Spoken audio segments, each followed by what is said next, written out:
Hi మిత్రులారా. So మనం match 24 RCB versus DC గురించి మాట్లాడదాం. So match details, toss, pitch report, so winning predictions, playing elevens, so అన్నీ మనము ఇన్ డీటెయిల్గా మాట్లాడదాం.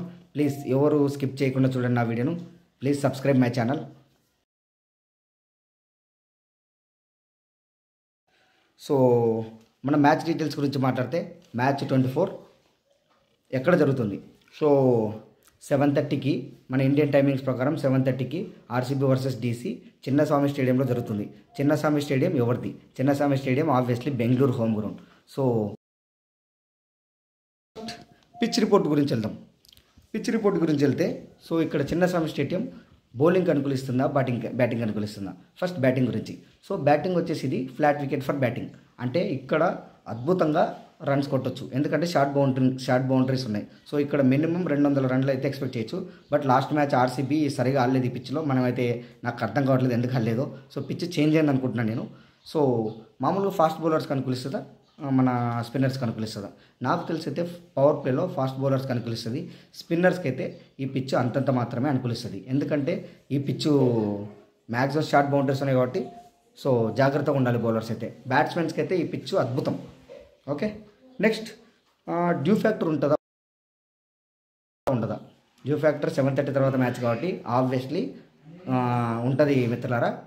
సో ఉన్నా కూడా ఇప్పుడున్న బీసీసీ రూల్ ప్రకారం అయితే సో 11వ ఓవర్ తర్వాత 2 బాళ్ళు, అంటే ఎంపైర్కి వచ్చేసి కెప్టెన్ చెప్పాడంటే ఆ కెప్టెన్ 2 బాళ్ళు చెక్ చేసి కొత్త న్యూ బాల్ ఇస్తారు. సెకండ్ న్యూ బాల్ ఇస్తారు కాబట్టి ఇప్పుడు డ్యూ ఫ్యాక్టర్ వల్ల అయితే పెద్ద ఇష్యూ లేదు. సో ఇంతకుముందు సీజన్లో అయితే ఇష్యూ ఉండేది. సో బీసీసీ మంచి స్ట్రాటజీతో వచ్చింది యాక్చువల్లీ, ఎందుకంటే ఇది ఉండడం వల్ల బ్యాట్స్మెన్స్ మంచిగా ఆడుతున్నారు, సెకండ్ న్యూ బాల్ రావడం వల్ల బౌలర్స్ మంచిగా ఉన్నారు. సో అందుకే ఐపీఎల్ మంచి హిట్ అవుతుంది, ఇలా హిట్ అయిపోతుంది సార్ ఐపీఎల్తో పోల్చుకుంటే ఏది బీపీఎల్, పీసీఎల్, గీసీఎల్ ఏవి పనిచేయవు మా. ఓకే, నెక్స్ట్ టాస్ గురించి మాట్లాడదాం. ఇక్కడ టాస్ గెలిస్తే ఏం తీసుకోవాలి? నా ఫీలింగ్ ప్రకారం అయితే ఇక్కడ టాస్ గెలిస్తే చేజింగ్ ఈజ్ బెటర్ ఆప్షన్. ఎందుకు చేజింగ్ ఈజ్ బెటర్ ఆప్షన్ అంటే ఈ పిచ్లో నువ్వు ఫస్ట్ బ్యాటింగ్ అన్నా సెకండ్ బ్యాటింగ్ అన్నా మినిమం ఖచ్చితంగా అయితే 200 కొట్టడం ఖచ్చితం.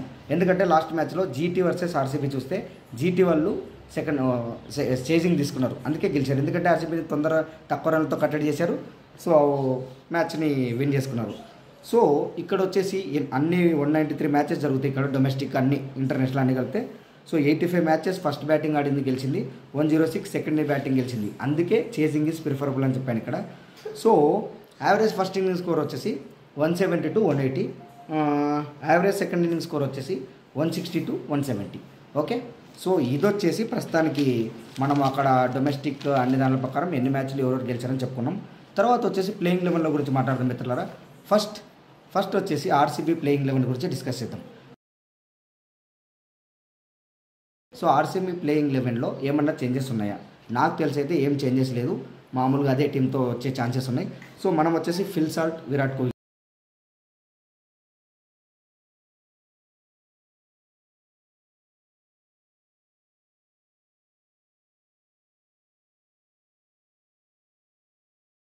ఇద్దరు ఓపెనింగ్ వచ్చే ఛాన్స్ ఉంది. సో దేవదూత్ పడికల్ 1 డౌన్లో వస్తాడు. Rajat Patidar, Liam Livingstone, Jitesh Sharma, Tim David, Krunal Pandya, Bhuvneshwar Kumar, Josh Hazlewood, Yash Dayal. So impact ప్లేయర్గా రషీద్ దార్ వచ్చే ఛాన్స్ ఉంది. సో వీళ్ళ దాంట్లో ఏం ప్రాబ్లం ఏముంది, మంచిగా ఏముంది ఒకసారి డిస్కస్ చేద్దాం. ఫిల్ సాల్ట్, కోహ్లీ వీళ్ళ బాధ్యత వీళ్ళు చక్కగా నిర్వర్తిస్తున్నారు. So that's good thing. Next Devdutt Padikkal నుంచి మంచి ఇన్నింగ్ ఎక్స్పెక్ట్ చేస్తుంది ఆర్సీబీ. అతను వస్తున్నాడు, త్వరగా అవుట్ అయిపోతున్నాడు, మంచి రన్లు కూడా కొట్టట్లేదు. దేవదూత్ పడికల్ మంచిగా ఆడాలి ఈ మ్యాచ్లో.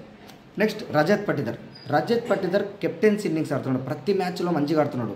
కెప్టెన్సీ మంచి చూజ్ చేసుకున్నారు ఆర్సీబీ యాక్చువల్లీ ఈ టైం. సో రజత్ పటిదార్కి ఇచ్చి మంచి పని చేశారు. అతని కెప్టెన్సీ బాగుంది, అతని బ్యాటింగ్ కూడా ఏ స్ట్రగుల్ లేకుండా ఆడుతున్నాడు. నెక్స్ట్ లియాన్ లివింగ్స్టోన్ కొన్ని మ్యాచ్లు ఆడుతున్నాడు, కానీ అతని నుంచి ఇంకా మనం ఎక్స్పెక్ట్ చేస్తున్నాం. సో అతను మంచి ఇన్నింగ్స్ ఆడాలి. జితేష్ శర్మకు కూడా ఛాన్సెస్ తక్కువ వచ్చాయి, లాస్ట్ మ్యాచ్ మంచిగా ఆడాడు. సో నేనైతే మంచిగా ఛాన్సులు ఇస్తే జితేష్ శర్మ కూడా మంచిగా ఆడతాడని అనుకుంటున్నాను. టిమ్ డేవిడ్కి వచ్చిన ఛాన్సులు అయితే సద్వినియోగం చేసుకుంటున్నాడు, బట్ ఇంకా ఎక్స్పెక్ట్ చేస్తున్నారు. మన కృణాల్ పాండ్యా, భువనేశ్వర్ కుమార్, జోష్ హేజిల్వుడ్, యశ్ దయాల్ వీళ్ళ బౌలింగ్ విభాగం ఎప్పుడు లేనంత విధంగా ఇప్పుడు అంత మంచిగా ఉంది RCB. Okay, so Rasheed Dar కూడా మంచిగానే ఇంపాక్ట్ ప్లేయర్ వచ్చి మంచిగానే ఆడుతున్నాడు. నెక్స్ట్ డీసీ ప్లేయింగ్ 11 గురించి మిత్రులారా, వీళ్ళది కూడా ఏం చేంజింగ్ ప్లేయింగ్ లెవెన్ ఏం change. So DC playing eleven గురించి మాట్లాడితే కూడా డీసీ ప్లేయింగ్ లెవెన్ కూడా ఏం చేంజ్ అయితే ఛాన్స్ లేదు. So Jake Fraser McGurk and Faf du Plessis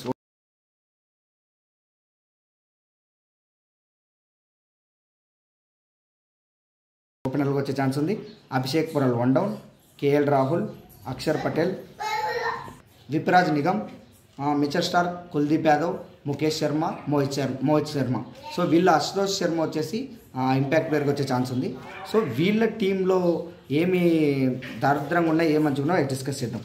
so Jake మెక్ఫెక్కర్ ఇతని నుంచి మంచి ఇన్నింగ్ ఎక్స్పెక్ట్ చేస్తుంది డీసీ.